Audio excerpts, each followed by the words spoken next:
This is the Marshall Memo, a weekly roundup of important ideas and research in K-12 education.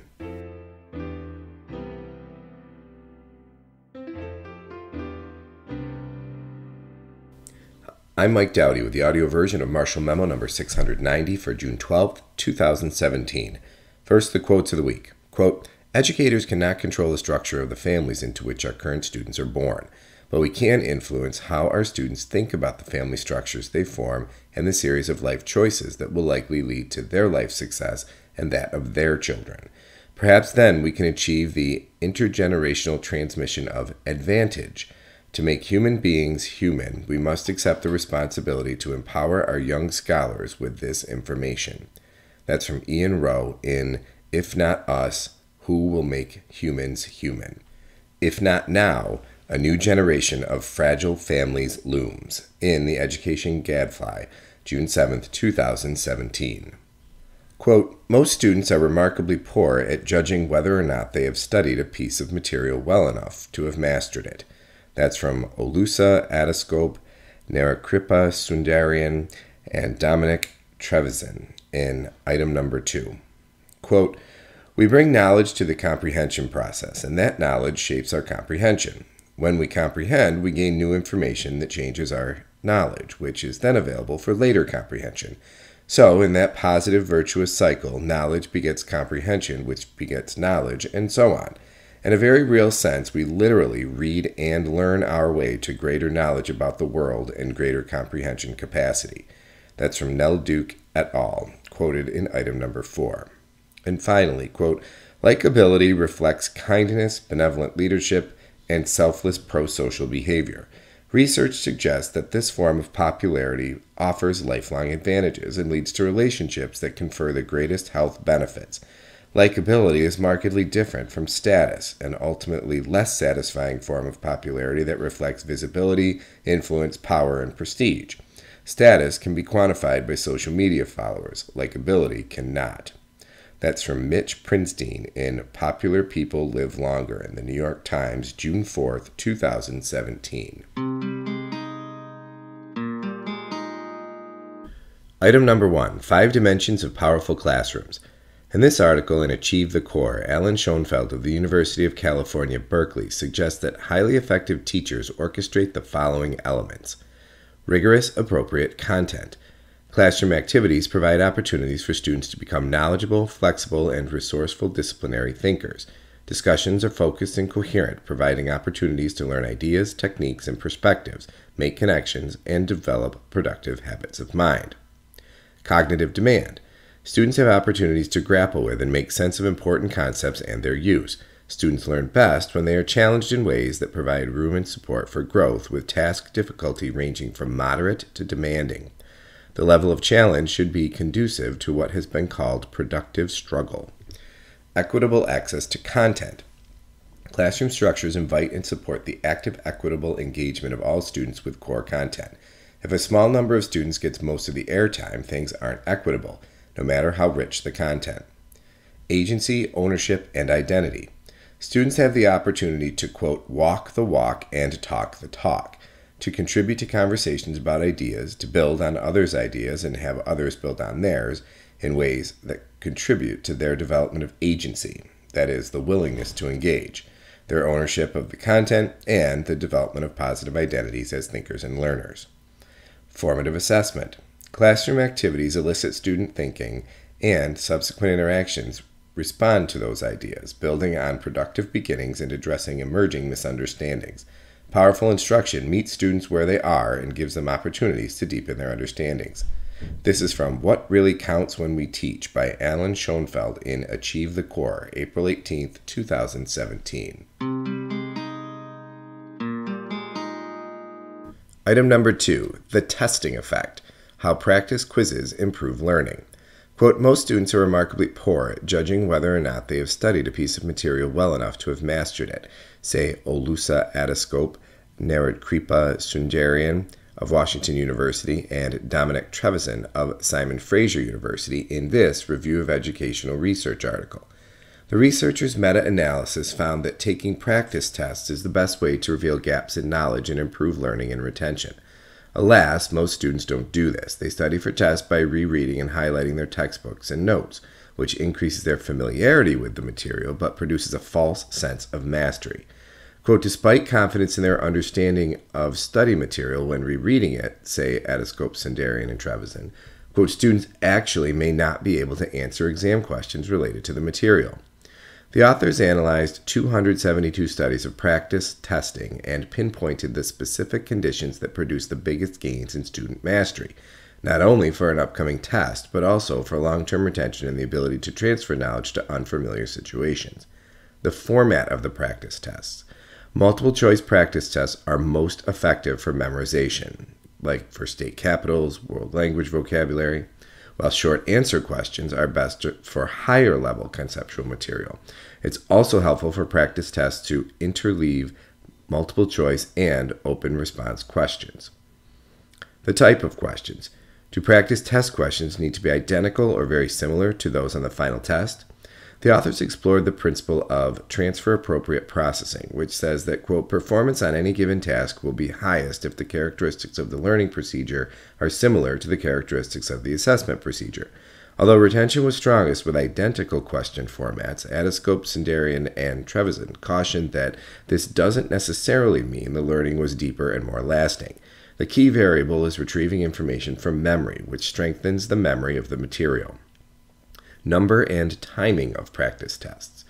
The authors found that one practice test was better than several, which can lead to test fatigue, and practice tests were most effective when given between 1 and 6 days before the final test, not on the same day as the test. Quote, one plausible explanation, they say, quote, is more time between the practice and final tests allows students to mentally recall and process information, leading to deeper learning. Cognitive effect. The authors found that the more, quote, mental sweat students exerted working on practice tests, within reason, the greater their retention of material for final tests. Feedback after testing. Adascope, Sundarian, and Trevisan were surprised to find that students getting feedback after practice tests didn't show up as a major factor in most studies. Other researchers have found that immediate feedback is important, helping to clarify errors and correct misconceptions in subsequent instruction. More research is needed on this issue. K-12 and college. The study found that the testing effect was robust in elementary, secondary, and post-secondary classrooms. The strongest results were at the secondary level. Adascope, Sundarian, and Trevisan conclude by emphasizing that they're not advocating more and more classroom testing. Students can use practice testing in low-stakes, informal settings, flashcards, mental self-quizzing, and teachers can use it by pausing for 3 to 5 seconds after posing a question to a class rather than calling on the first students who raise their hands, getting all students to think and then write answers and/or turn and talk with their neighbors. This is from Rethinking the Use of Tests, a meta-analysis of practice testing by Olusa Adascope, Dominic Trevisan, and Narukripa Sundarian in Review of Educational Research, June 2017. Item number 3, dealing thoughtfully with timed math tests. In this Edutopia article, editor Yuki Terada reports on major disagreements among educators about the efficacy of timed math tests. Edutopia received a torrent of responses to a recent Joe Bowler article on the subject. Those who oppose timed tests say the pressure of the ticking clock, quote, causes a kind of paralysis in children, says Terada, quote, throwing a wrench into students' cognitive machinery and hindering deeper thinking.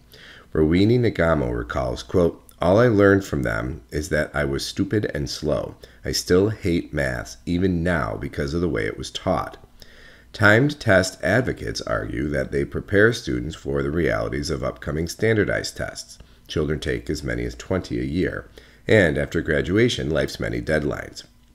Quote, maybe slowly getting used to timed tests won't make the big test so looming, says Brenda Anderjaska. Clearly, students need to move past rote memorization to deeper mathematics learning, says Terada. Quote, you don't build safe bridges or send rockets into space with multiplication tables alone. But fluency and speed with basic math facts and skills is a necessary foundation for higher level problem solving. Quote, when students get to more complex math problems, they get bogged down by having to actually think to calculate basic math facts, says Beth Kapnoff. Quote, a kid who has to consider the answer to 3 times 4 will struggle in algebra and beyond. They need math facts to free up time and attention for deep thinking about harder concepts. If students don't have speed and fluency, they're being set up for failure. So maybe time tests are important. Terada accepts this reality and suggests some basic guidelines for teachers deciding how to handle timed tests. First of all, be mindful of students with disabilities. As many as 15% of students may need more time to process math problems. Second, avoid high stakes and student-to-student competition. Teachers might get students working against the clock, but grade their work on accuracy, not completion, with students tracking their improvements. Quote, my tactic, says teacher Dot McGee, quote, was to give a mad math minute page with a lot of problems and announce that no one could possibly finish this many correctly, and you weren't expected to. Our goal was to do at least one more problem than you did the last time, not competing against anyone but yourself and keeping your own score. This is from Tips for Tackling Timed Tests and Math Anxiety by Yuki Terada in Edutopia, May 11, 2017. Item number 4, Improving Middle School Math Students' Motivation to Read.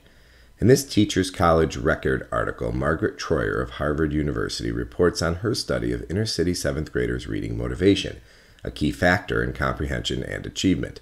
Using test results, surveys, and interviews, Troyer created 4 motivation profiles and closely observed 2 students in each category in their classrooms.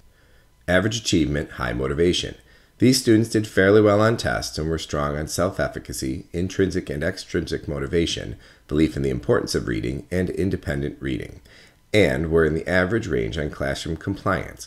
The 2 focus students were most motivated by grades, keeping track of how much various class assignments and tests counted. One of the focus students was an avid reader. The other read very little on her own. High achievement, average motivation.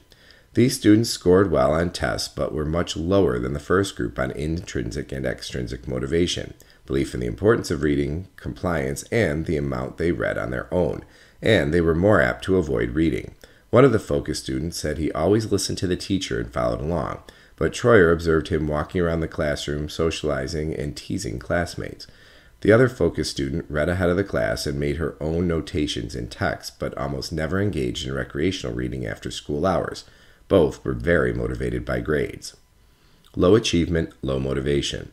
These students scored poorly on tests and were low in all the profile categories except for recreational reading on digital devices.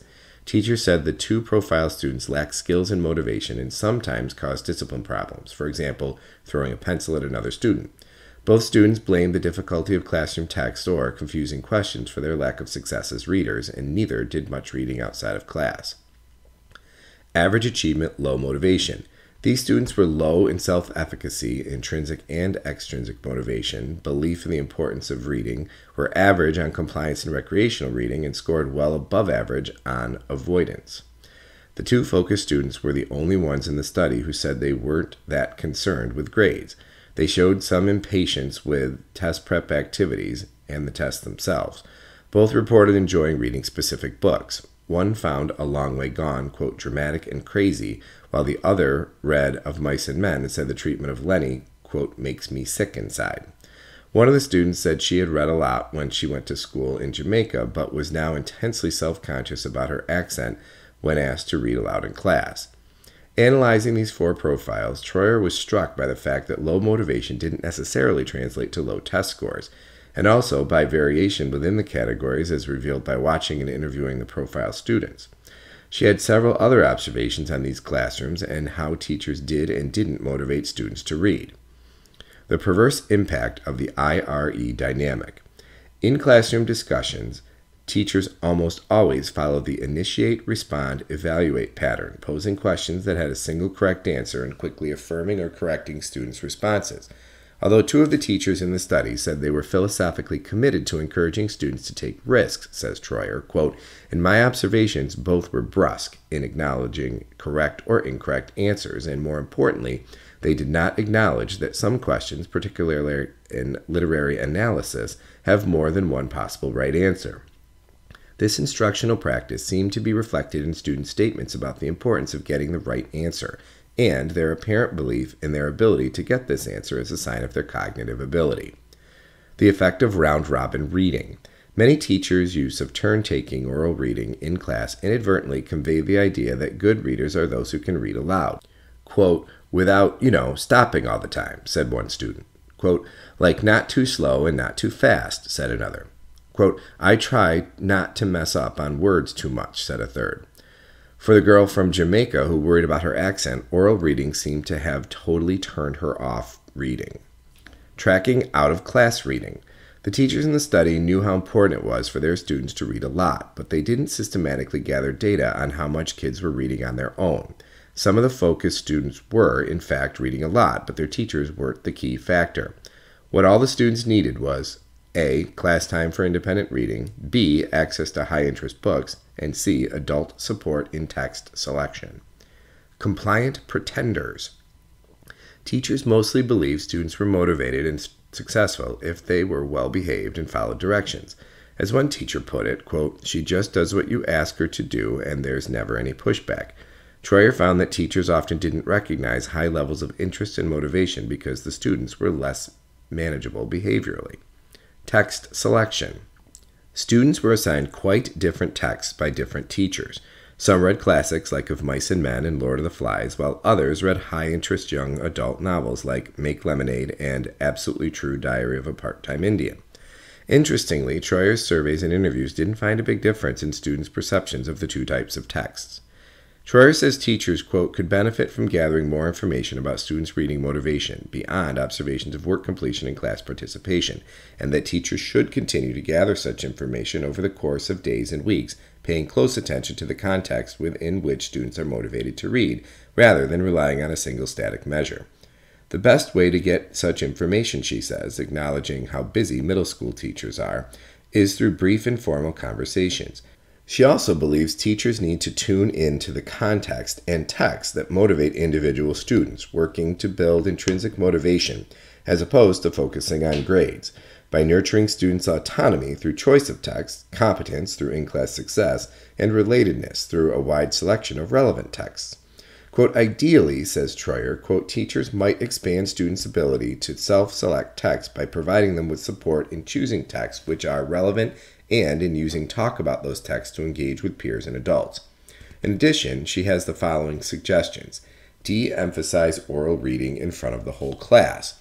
Move away from the IRE discussion dynamic. Instead, prompt students to give extended answers. Don't convey the idea that there's one right answer and that, quote, smart students answer quickly. Keep track of what students are reading outside of class. Don't judge students' motivation by their behavior in class. Provide students with a rich variety of texts, and continuously work on building relationships with students. This is from a mixed method study of adolescents' motivation to read by Margaret Troyer in Teachers College Record, May 2017. Item number 5, the impact of students reading culturally relevant texts. In this Teachers College Record article, Kathleen Clark of Marquette University reports on her study of the impact of African American elementary school students reading books featuring culturally familiar characters and settings. The study compared a study group and a control group reading books without African American characters and settings over a semester of instruction measuring student outcomes using the Qualitative Reading Inventory, or QRI. Teachers in the study group used leveled text from Lee and Lowe's Bebop books, Scholastic's Just For You series, and McGraw-Hill's Visions series. Trade selections included Somebody's New Pajamas by Isaac Jackson, Tippy Lemmy by Patricia McKissack, Solo Girl by Andrew David Pinkney, and series books like Juanita Hebel's books about Brianna and her friends, and Cameron's books about Julian and his friends, Sharon Draper's Ziggy and the Black Dinosaur series. Teachers in the control group read books not featuring African American characters, including Ed Young's Lon Popo, Gary Soto's Too Many Tamales, Peter and Connie Roop's Keep the Light Burning, Abby, Kevin Henke's Margaret and Taylor, Dick King Smith's Genius and the Amazing Guinea Pig, animal fantasy books, including the Cynthia Rylett Poppleton series, Mark Brown's Arthur books, and informational texts like Gail Gibbons' Bats and Marge Kennedy's Pets at the White House. All teachers in the study used the same instructional approach: oral retelling and review of a previously read text, 20 minutes of word study, 20 minutes of guided reading, 15 minutes of writing in response to reading. Here are the results. Contextual word recognition. Students who use culturally relevant text significantly outperformed students in the control group at figuring out unfamiliar words in an unfamiliar text. Clark believes this happened because students in the study group used their background knowledge to pay more attention to meaning and, with their teacher's help, developed the skills of detecting word inaccuracies and solving reading problems in real time. Word recognition in isolation. There weren't significant growth differences on this measure between study group and control group students. Comprehension. Students who worked with culturally relevant texts were able to transfer their reading skills to texts that were not culturally relevant. It seems that reading culturally relevant texts in concert with ongoing teacher-guided instruction in how to comprehend, says Clark, quote, coupled with daily contextual reading practice, enable children to draw upon their existing knowledge to not only expand their knowledge of places, things, and events, but also to develop their strategic comprehension processes that transfer across texts and time, in a virtuous cycle such that children emerged from the 10-week program able to construct more coherent situation models when reading generally than children who did not read culturally relevant texts. This transfer of reading processes is crucial to African American students' academic achievement, as most of the texts they encounter in schools will not be culturally relevant. To drive home the point about virtuous cycles, Clark quotes from a 2011 study by Nell Duke et al. Quote, we bring knowledge to the comprehension process, and that knowledge shapes our comprehension. When we comprehend, we gain new information that changes our knowledge, which is then available for later comprehension. So, in that positive, virtuous cycle, knowledge begets comprehension, which begets knowledge, and so on. In a very real sense, we literally read and learn our way to greater knowledge about the world and greater comprehension capacity. What are the implications of this study for schools? Clark believes that the amount of instruction in culturally relevant texts in her study, about 180 minutes a week, would be, quote, easy to accommodate within school-based contexts. Out of the 700 minutes typically devoted each week to literacy instruction in an urban public school, this would be about a quarter of the literacy time. Such instruction could occur during regular classroom time, says Clark, or within supplemental intervention contexts, and the payoff for African American students would be significant. This is from Investigating the Effects of Culturally Relevant Texts on African American Struggling Readers' Progress by Kathleen Clark in Teachers College Record, May 2017. Item number 6, Teaching Climate Science in a Rust Belt High School. In this New York Times article, Amy Harmon reports on the challenges faced by James Sutter, a second-year AP environmental science teacher covering climate change in a high-poverty Ohio community where many coal mining jobs have been lost in recent years. When Sutter said the recent warming of the planet was caused by heat-trapping gases released by burning fossil fuels, a feisty straight-A student who had enjoyed his biology course said global warming could be the result of natural causes. When Sutter said that flooding, droughts, and fiercer storms predicted for the next century were linked to climate change, the student said, quote, scientists are wrong all the time. When she pushed Sutter to be more open to students' opinions, he pushed back. Quote, it's not about opinions, it's about the evidence. To her friends, the girl said, quote, it's like you can't disagree with a scientist or you're denying science. At one point, Sutter exclaimed, quote, why would I lie to you? It's not like I'm making a lot of money here. Things did not end well between Sutter and this student. When he showed an Emmy Award-winning documentary on climate change in class, she became extremely agitated and bolted from the school, refusing to return to the class for the rest of the semester. Quote, it was just so biased towards saying climate change is real, she said. And that all these people think that I pretty much am like wrong and stupid. Her uncle backed her up. Quote, if she was in math class and the teacher told her 2 + 2 = 4 and she argued with him about that, I would say she's wrong. But no one knows if she's wrong. Sutter polled his students and 14 of 17 said their parents thought he was wasting their time. Quote, my stepdad says they're brainwashing me, said one. In this town, reports Harmon, quote, rejecting the key findings of climate science can seem like a matter of loyalty to a way of life already under siege. Originally tied, perhaps, to economic self-interest, climate skepticism has itself become a proxy for conservative ideals of hard work, small government, and what people here call self-sustainability. Yale researcher Dale Kahan, a student of political polarization, says, quote, what people, quote, believe about global warming doesn't reflect what they know. It expresses who they are. Nevertheless, some students in Sutter's class changed their minds. One girl, a close friend of the student who fled the class, wrestled with the evidence and was swayed by the video. Scientists who visited the class, and field trips that focused on the effects of climate change on animal life and pollution. Quote, okay, I'm not going to lie, she said, casting a guilty look at her friend. Quote, I did a 180. This is happening and we have to fix it.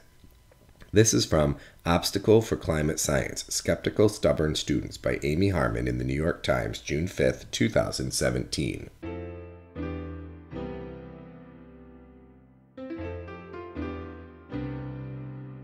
You've been listening to the audio version of Marshall Memo number 690 for June 12, 2017. Copyright 2017, Marshall Memo, LLC. If you have feedback or suggestions, please email kim.marshall48@gmail.com.